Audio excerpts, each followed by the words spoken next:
بسم الله الرحمن الرحيم. وسيرة قدومياشا قدية حبناها قدية جوكتة حلوانا وشرفت له سو دوينتا قيمها بدن أما سو قرية نقاشة ما أنت يوسمي قوبتين الشقاء عاصمة الجمهورية ده مهد بالعرب بانو تشيدين إياه وحان runtii isku wada dardaarmaynaa dhammaanteenba inaan dardar gelinno shaqadii ay shacabka Soomaaliyeed noo igmadeen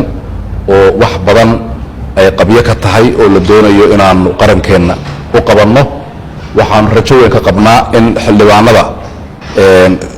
waxa weeye waqtigii yaraa ee kalfadhiga la yara hakiyay 10 maalmood ugu dambeeyay Ramadaanta iyo Ciidda awgeed in inta maqalna ay runtii soo xoroodaan shaqadii nalaga doonayana subax iyo galab iyo habeenba aan u soo jeedsano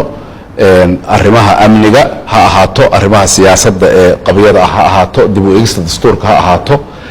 arrimaha maamulka maaliyadda iyo dhaqaalaha oo ay ka mid tahay sharcigii maamulka maaliyadda arrimahaas oo dhan inaan inta ka hartay kalfadhigan aanu gudano ayaanu Ilaahay ka rajaynaynaa hadduu Ilaahay yiraahdo isla maantana maalin shaqo weeye waxa weeye waa wixii kale gaara iyo wixii dardaarana xarunteena ka dhigan doonaa mar labaad